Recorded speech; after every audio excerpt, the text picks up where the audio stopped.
Perkenalkan, kami mahasiswa Pendidikan Fisika Fakultas Keguruan dan Ilmu Pendidikan Universitas Halu Oleo.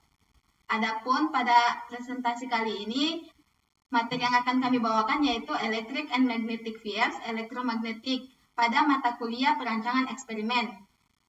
Adapun anggota kelompok kami terdiri dari 3 orang. Yang pertama, saya Iskemelia dengan NIM A1K121086. Saya Muhammad Abdiansyah dengan NIM A1K122009. Dan saya Asmirawati dengan NIM A1K122020. Baik, pada aktivitas pertama yaitu Identify, Define, and Development Data. Terbagi menjadi 3 tahap, yaitu yang pertama tujuan perancangan, yang kedua KWL, dan yang ketiga mind mapping. Tujuan perancangan eksperimen Electric and Magnetic Fields elektromagnetik adalah untuk menentukan persamaan gelombang elektromagnetik dengan menggunakan aplikasi Python. Pada tahap KWL, yang pertama What I Know pada bagian pertama yaitu medan magnet yang dihasilkan oleh muatan listrik yang diam. Yang kedua, medan listrik berasal dari muatan listrik. Yang ketiga, medan magnet tercipta karena muatan listrik yang bergerak seperti arus atau elektron yang berputar. Yang keempat, elektromagnetisme adalah studi tentang interaksi antara medan listrik dan medan magnet. Yang kelima yaitu gaya Lorentz adalah gaya yang bekerja pada partikel bermuatan yang bergerak dalam medan magnet atau medan listrik. Yang keenam yaitu medan magnet adalah ruang di sekitar magnet di mana gaya magnet dapat dirasakan. Yang ketujuh yaitu medan listrik adalah ruang di mana partikel bermuatan akan mengalami gaya listrik. Yang kedelapan, rumus dasar gaya Lorentz dalam medan magnet F sama dengan Q dalam kurung V kali B. Yang kesembilan yaitu arah gaya Lorentz dapat ditentukan menggunakan aturan tangan kanan. Yang kesepuluh, persamaan umum untuk medan magnet dan medan listrik dapat dirangkum melalui persamaan Maxwell yang merupakan sekumpulan 4 persamaan dasar dalam elektrodinamika. Pada bagian medan magnet yang pertama yaitu hukum Gauss dan hukum Faraday. Pada persamaan hukum Gauss, nabla do E sama dengan rho per epsilon 0. Pada persamaan hukum Faraday, nabla cross E sama dengan minus do B per do T. Pada persamaan medan magnet yang pertama, hukum Gauss untuk magnet, nabla do E sama dengan 0. Yang kedua yaitu hukum Ampere Maxwell, nabla cross E sama dengan mu 0J plus mu 0 epsilon 0 do E per do T. Pada tahap What I Want to Know pada bagian pertama, yang pertama yaitu bagaimana hubungan antara medan magnet dan medan listrik. Yang kedua yaitu apa saja aplikasi elektromagnetisme di dunia nyata. Yang ketiga yaitu bagaimana medan magnet di bumi. Yang keempat yaitu apa saja jenis-jenis gelombang elektromagnetisme. Yang kelima, bagaimana rumus gaya Lorentz dirumuskan. Yang keenam, apa perbedaan pengaruh medan listrik dan medan magnet pada gaya Lorentz.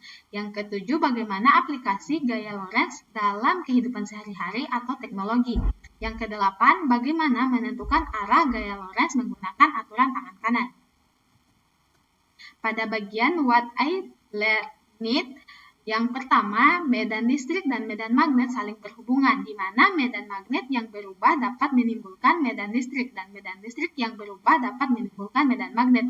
Ini adalah prinsip dasar di balik gelombang elektromagnetik. Yang kedua, gelombang elektromagnetik diklasifikasikan berdasarkan frekuensinya.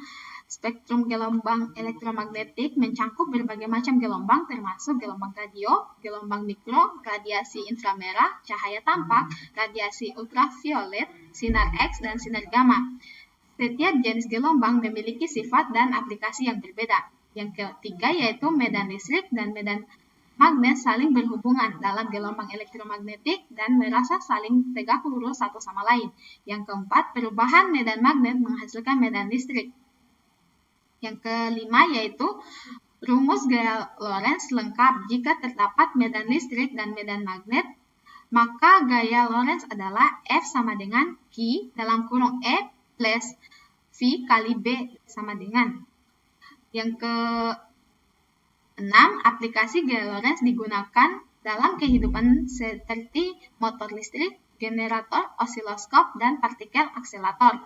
Yang ketujuh, pengaruh kecepatan, di mana gaya Lorentz maksimal jika arah kecepatan partikel tegak lurus dengan medan magnet dan bernilai 0 jika sejajar. Yang kedelapan, pengaruh medan, di mana medan listrik akan memberikan gaya yang searah dengan medan, sedangkan medan magnet memberikan gaya yang tegak lurus terhadap arah medan dan kecepatan partikel. Yang ketiga, pada tahap min mapping, di mana hasil simulasi, di mana kita menggunakan min mapping ini untuk memvisualisasikan atau mempersingkat dalam presentasi. Baik, itulah presentasi dari saya. Untuk selanjutnya, presentasi tahap 2 akan dibawakan oleh teman saya. Baik, terima kasih. Di sini saya akan melanjutkan presentasi dari teman saya, yaitu aktivitas 2, Partial Background, yang terdiri dari 3. Yang pertama, Alternative Solution, 2. Mathematical Equation, dan 3. Programming User. Pertama, Alternative Solution, yang terdiri dari hipotesis atau pola. 1. Ketika partikel bermuatan memasuki medan magnet dengan kecepatan awal yang tidak tegak lurus sepenuhnya terhadap arah medan, partikel akan mengalami lintasan berbentuk helix. Ini disebabkan oleh gaya Lorentz yang memberikan percepatan sentripetal pada partikel secara konstan dan menyebabkan partikel bergerak melingkar. Besar dan arah lintasan helix dipengaruhi oleh parameter kecepatan awal partikel, muatan, massa, dan besar medan magnet. Semakin besar medan magnet, semakin cepat frekuensi sudut gerak partikel, dan semakin kecil radius lintasan. 2. Lintasan partikel menjadi gerak lurus dipercepat atau terhambat sesuai dengan arah medan listrik relatif terhadap kecepatan partikel. Misalnya, partikel positif akan dipercepat dalam arah medan listrik, sementara partikel negatif akan bergerak berlawanan arah dengan medan. Kecepatan partikel A sama dengan Q E per M, sehingga kecepatan dan posisi partikel akan berubah linear seiring waktu. 3. Frekuensi siklotron W sama dengan Q B M omega sama dengan M Q B, menentukan ritme osilasi partikel dalam medan magnet. Namun perubahan daya tarik dapat mengganggu pola ini, menghasilkan osilasi yang bervariasi dalam bentuk lintasan. Selanjutnya, mathematical background, di mana posisi X sama dengan X0 tambah P0X kali T tambah 1 per omega dikali EY per BZ dikurang P0X dikali omega T dikurang sin omega T. Posisi Y sama dengan Y0 ditambah 1 per omega dikali EY per BZ dikurang P0X dikali 1 kurang cos omega T. Dan posisi Z sama dengan Z0 tambah P0Z dikali T ditambah 1 per 2 kali QEZ per M dikali T kuadrat. Dan sigma vektor F sama dengan vektor FE ditambah vektor FM. Sigma vektor F sama dengan Q dikali vektor E tambah vektor V dikali vektor B.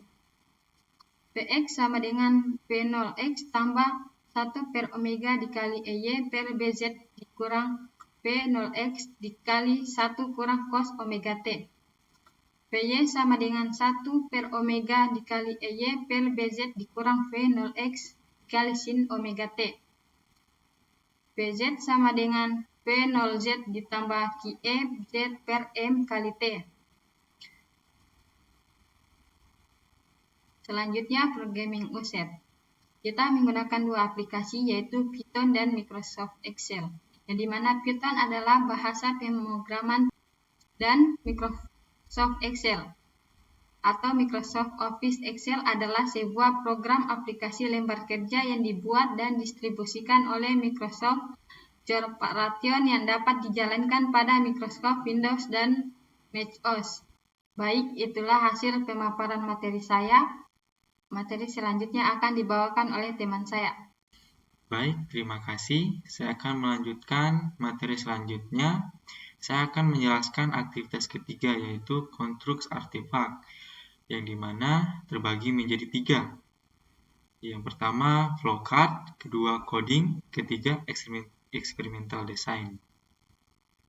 Adapun flowchart yaitu pertama mulai program, merumuskan tujuan program, menyusun KWL, membuat mind mapping, membuat studi literatur, menyusun persamaan sistematis, menyusun instrumen, implementasi dasar program komputer, penyusunan data. Adapun penyusunan data terbagi menjadi dua. Yang pertama pengumpulan data dan penyajian data. Seterusnya membuat analisis data, membuat grafik, penarikan kesimpulan, penyusunan laporan dan dokumentasi. Adapun terbagi menjadi dua, yaitu membuat laporan dan materi presentasi. Kedua, membuat dan mengunggah video. Selesai. Adapun coding yang kami gunakan dapat dilihat pada slide berikut. Selanjutnya, pada tahap eksperimental design, hasil yang kami dapatkan dapat dilihat pada slide. Selanjutnya, aktivitas keempat yaitu desain final product, di mana terbagi menjadi tiga. Yang pertama, analisis data dan pemrosesan data. Yang kedua, desain final uji dan coba desain produk. Yang ketiga, kesimpulan. Selanjutnya, analisis data dan pemrosesan data dapat dilihat pada slide. Selanjutnya, desain final, uji, dan coba desain produk, di mana dapat dilihat pada slide. Kami menggunakan aplikasi Python untuk menampilkan grafik pada slide. Adapun cara kami menggunakan coding,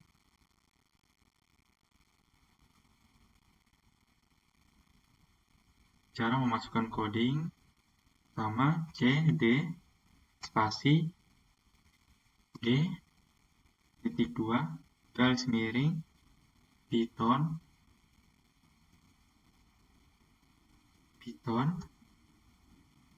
enter, Python lagi, spasi titik garis miring journal, enter.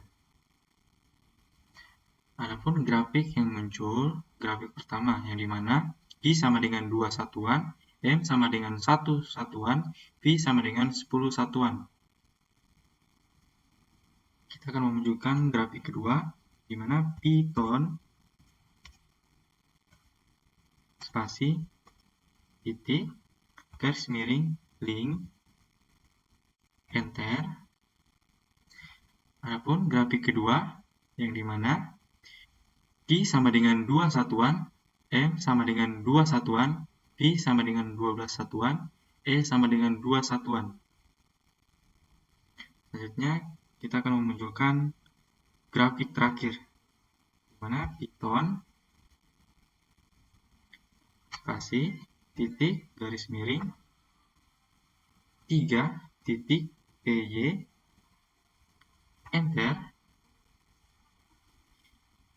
Adapun grafik yang muncul, grafik terakhir yang dimana Q sama dengan 1 satuan, M sama dengan 1 satuan, V sama dengan 10 satuan, E sama dengan 2 satuan, menunjukkan 6 derajat.